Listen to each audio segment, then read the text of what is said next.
Hi everyone! Welcome to our YouTube channel, Research Ready and Student Matters Hub by Doclin.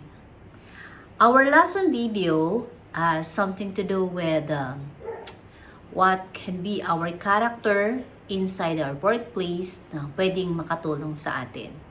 Ito yung gusto kong inculcate sa mind ng aking mga estudyante na magiging future professionals. So ano ba yung dapat na character natin when we are in the workplace? Ganon din sa ating mga estudyante na magpa-practicum, what should be our character inside the workplace, no? Gusto ko emphasize sa inyo na magkaroon tayo ng maayos na relasyon or interaction with our coworkers. Sometimes you don't take it personally, but you have to do it professionally, no? You don't have to be friends with everyone, but you have to deal with them in a professional manner. So lagi ngang sinasabi, being nice is not the same as being weak. It does not necessarily mean that you are nice and you are kind in the workplace. It means that you are already weak. Ito kasi yung misconception na kapag hindi ka kumikibo or masyado kang mabait or hindi ka hindi ka nakiki-interact o nagkakaroon ka ng no reaction sa nangyayari sa paligid mo, it does not necessarily mean that you are weak. Sometimes you are just only intelligent to weigh the situations and to choose your battles. So iyan yung i-discuss natin ngayon, no? Para when you're already in the workplace or makikipag-deal man kayo sa isang grupo, kahit kayo ay isang estudyante pa lamang at wala pa kayo sa workplace or member kayo ng isang group, ano ba yung ating dapat na character to deal with them? As I have mentioned, you don't need to be friends with anyone, but you have to deal with them professionally. Okay, so that is what we are going to discuss, and I hope na matuto kayo sa lesson video na ito. But before that, can I ask a favor? Can you please subscribe to our channel kung wala pa kayo subscription sa ating channel, and also share this with others. So, let's start. Ang pag-uusapan natin ngayon is the power of being nice at work. Bakit ba siya mahalaga? And how are we going to practice it? Maybe it seems like this is a simple concept, just treating others with kindness, respect, and understanding. But in reality, being nice in the workplace involves more than just being polite. It's about creating an environment of collaboration, empathy, and mutual respect. Practicing kindness and fostering positive relationships can lead to significant personal and organizational benefits. Being good to other people inside the workplace, does not again necessarily mean that you like them. But because you deal with them professionally para maging okay yung relationship sa loob ng organization. But how are we going to do it? Why being nice matters in the workplace? Because first, it improves team collaboration. Kasi yung positive and supportive work environment, it encourages open communication. Mas madali siya kasi to form teams and to collaborate. And when people feel comfortable and respected, more likely they would like to share their ideas and offer constructive feedback. Example, imagine you're working on a group of project with a tight deadline. And if a colleague is kind and listens attentively to your suggestion, pwede siya kasing mag-create ng space where everyone feels valued and can lead more innovation solutions and a stronger team dynamic. Second, it boosts employee morale. When employees treat each other with kindness, nakakapag-improve siya ng morale and job satisfaction. Magiging mas masaya yung tao, yung kanyang environment, kasi nararamdaman niyang part siya ng environment na yon, and having a supportive and friendly team. Pangatlo, it enhances workplace culture. Yung culture of kindness and empathy, it fosters a healthy and inclusive work environment. Yung kindness kasi, kapag naging normal na siya, employees are more likely to embrace diversity, they support each other, and they work collaboratively. Fourth, it strengthens relationship and networks. Being nice helps build trust and rapport with colleagues. It's also important for long-term professional relationships. Yung strong network lead to opportunities also and career advancement. Fifth one is it increases retention and reduces turnover. Kung babalikan nyo yung mga past lesson video ko about this one in the organization, one reasons why employee leave is that how they are being treated. No, yung aking video na bakit ka iniiwanan. No, so ito yung mga reasons of employee turnover. Maybe because one, the employee is not already comfortable in the environment because he or she does not sense any more kindness in the workplace. No, wala nang justification para siya ay mag-stay pa kasi people are not being treated well. So, yun yung isa sa mga dahilan kung bakit umaalis ang employee sa kanyang organization. It's not hard. The work is or kung ano yung nararanasan niya doon sa loob ng organization, but it's all about how they are being treated. So, let's continue. How being nice can benefit your career. It establishes reputation for being, one, approachable. Being kind and approachable make it easier for colleagues and superiors na makapag-engage sa'yo. In other words, hindi sila natatakot na kausapin ka, na mag-brought out sila ng something to you, na magkaroon sila ng suggestions for a certain decision making. That is because alam nila na kaya mong tanggapin kung ano yung kanilang isa-suggest. But also these suggestions must be expressed in a nice way. So inyo po pwedeng itag sa'yo. You can be approachable, no, and the employees will come to you. Second, it enhances your leadership skills. Leaders who are kind, empathetic, and considerate build more effective teams. Kasi yung employees, they are more likely to go above and beyond for leaders who treat them with respect and care about their well-being. Third, it increases your influence. When consistently nice ka, you're likely to earn the respect of others, which can help build you influence in the organization.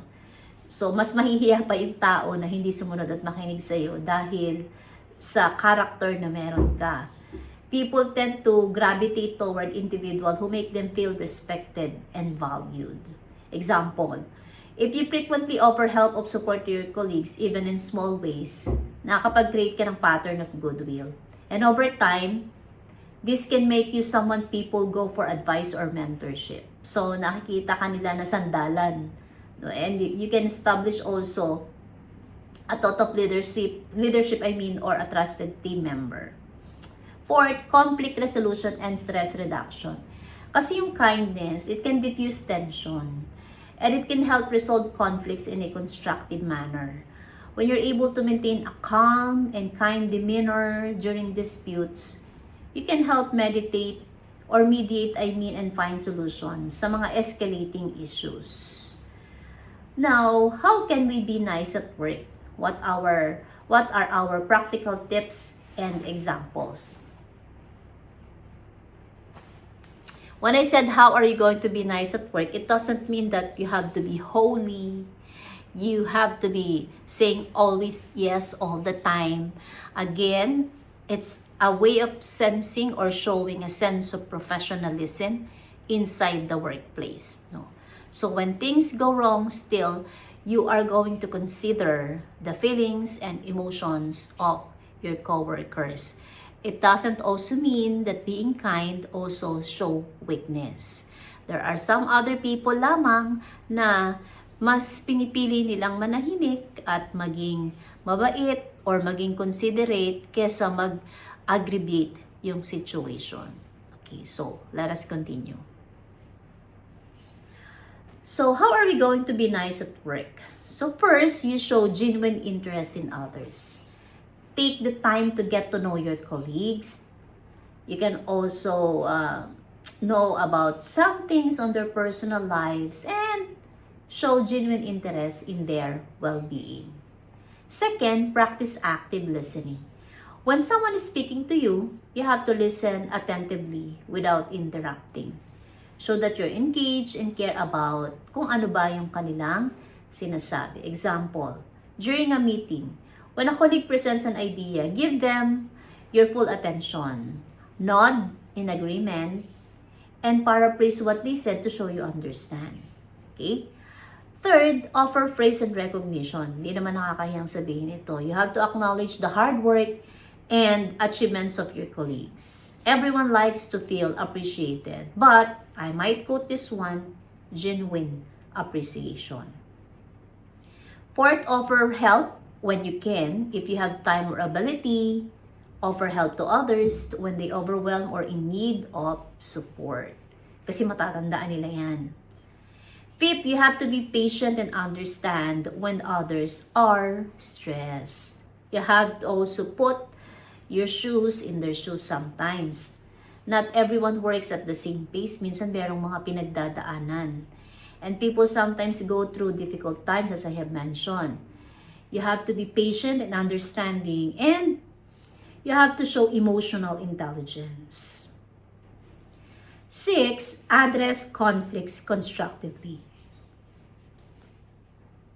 If you disagree with someone, approach the situation respectfully, with an open mind, and without personal talks. So do not take things personally. What you have to converse is only within the limit of the work. Be humble and acknowledge mistakes. If you make a mistake, you have to sincerely apologize. A humble, self-aware approach fosters trust and shows accountability. And lastly, you have to share credit and success. Kasi kung ikaw naman ay isang leader or nasa loob kayo ng isang team, hindi ka naman makakapag-accomplish ng task kung nag-iisa ka. So when working in teams, be sure to acknowledge the contribution of others. You have to share the credit and promotes collaboration and goodwill. As I have mentioned, hindi ka naman makakapag-accomplish ng something kung hindi dahil sa iyong mga team members.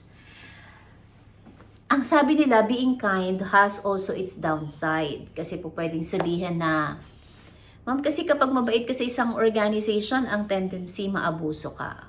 Pagawa na sa iyo kung ano yung dapat na ipagawa sa iyo. So lahat ng mahihirap, lahat ng hindi nila kayang ma-accomplish sa iyo ibibigay. So, does it mean na kapag ka masyado kang mabait or mabait ka sa organization, you will be abused? Not all the time. You have also to weigh the situation. So, ano ba yung kailangan nating malaman pag ganito yung ating character? Pero kasi mas madaling piliin na wini-weigh mo yung situation, no? Na hindi ka palagi on the wrong side. Yet you try to understand other people rather than always palagi kang galit or meron kang kaaway kasi mas stressful yung ganong situation. So, let's continue. So, sabi nila, when you are kind or you are always agreeable, you are being taken advantage of. Sabi kasi if you are always accommodating, there's a risk that your colleagues or superiors may take advantage of your kindness. Lagi ka nauutusan, lagi humingi na sa'yo ng pabor, or pinagsasabi na mag-overtime ka without proper recognition. How are you going to avoid it? Learn to set clear boundaries. It's okay to say no, or I can't help right now. You can also stretch too thin or when a request isn't reasonable. No? Kapag hindi mo talaga kaya, then you have to tell the truth. Second, being perceived as weak or incompetent. So pag mabait ka daw, you're also being perceived as weak or incompetent. Sometimes people who are overly nice may be perceived as lacking authority, decisiveness, or the ability to lead. When you're always agreeable and avoid confrontation, naiisip kasi ng iba na you are less serious or assume you're not capable of making tough decisions. So how are we going to avoid it? Being nice doesn't mean being a pushover. You can still be kind while being firm and assertive when necessary. Kasi importante ito para i-assert mo yung expertise mo at saka yung leadership mo, especially sa mga sitwasyon that require difficult decisions. Third, kapag ka daw you are kind in your workplace, you are burned out and you have emotional exhaustion. Constantly putting others' needs head over your own and being the go-to person, for help or support sometimes can lead to emotional exhaustion. You may feel drained if you're always trying to make everyone happy or keep the peace. So, pwedeng mangyari yon, especially when you're neglecting your own needs in the process. So, how are you going to avoid it? Prioritize self-care and make time for your own needs. You recognize also that it's okay to delegate a task or take a step back when you feel overwhelmed. So, regularly check in with yourself or ensure mo that you are not overcommitting.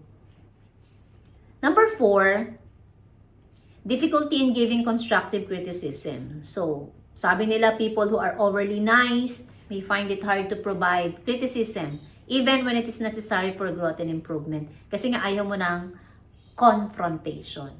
How are you going to avoid it? Practice giving feedback in a way that it is both kind and constructive. 5th, perceived lack of professionalism. So sabi kapag ka daw ikaw ay overly nice, you're overemphasizing niceness and can sometimes lead to perceptions of unprofessionalism, especially if it's seen as disingenuous or overfamiliar. So how are you going to avoid it? You balance friendliness and professionalism. This is very important. No, kailangan mong malaman when to adapt to a more formal tone and when to be more personable. At sinasabi na kapag ka daw mabait ka, you are conflict avoidance. So, excessively being nice daw can sometimes lead to conflict avoidance. Sabi, if you are always being agreeable, you might always shy away from addressing conflicts. So, how are we going to avoid it? Recognize that conflict is a natural part of work life and sometimes it's necessary for growth and improvement. Other than that, pwede kasing maging isa sa disadvantage daw ng conflict is that, ng being kind or overly nice is that you're making others feel uncomfortable. So parang nga nangyayari, nagiging kontrabida daw yung iba sa mata ng iyong mga kasamahan dahil ikaw yung mabait. But if that is not your purpose and you are consistently doing it, other people will understand what is your character and how do you do it. I know that's really hard to balance being nice and then being good at work because people will perceive you really as weak if you are really overly nice, but not all the time. There are people who are just silent but still at the back of their mind, they are thinking how they are going to approach different situations. Number 8, risk of fostering an unbalanced workload. It can sometimes lead to unbalanced workload if you're constantly stepping into others to help. It may mean you're taking on tasks that are not your responsibility. How are you going to avoid it? You have to be mindful of your own workload and prioritize tasks based on the importance. Saying no is not being rude. But others also expect na pwedeng maisip nila na kaya ka nagsisay no kasi ayaw mo sa kanila. Or ayaw mo mag-participate or you're on the opposite side. No? It's not just you are just being firm of what you think what's good for you. No? Kung ano yung makakatulong sa'yo, kung makakabigbigay sa'yo ng at least, then you can say no. Okay? But you have also to explain it in a nice way. But also you have to be ready na pwedeng magkaroon ng misconception ang mga tao or misunderstanding about saying no. But saying no is not always saying that you are on the opposite side or you don't like other people. It's just that you have to weigh different situations why you are saying no. So the bottom line of all of this is that we choose to be kind in work. Learn to understand other people because at the end of the day, that will help us to build a strong relationship. And having a strong relationship inside the workplace can promote camaraderie and collaboration among others, which can lead to productivity and being comfortable working inside the organization. Okay? I hope that you like this lesson video and you can also share it with others, or struggling to know whether you have to be kind in work or you have to go on the opposite side. I do not like to say the word. No, you have to go on the opposite side. Okay? So please like, share, and subscribe this lesson video and also subscribe to this channel. Always remember, we unlock insights to empower your minds. Thanks for watching, everyone. See you on our next lesson video.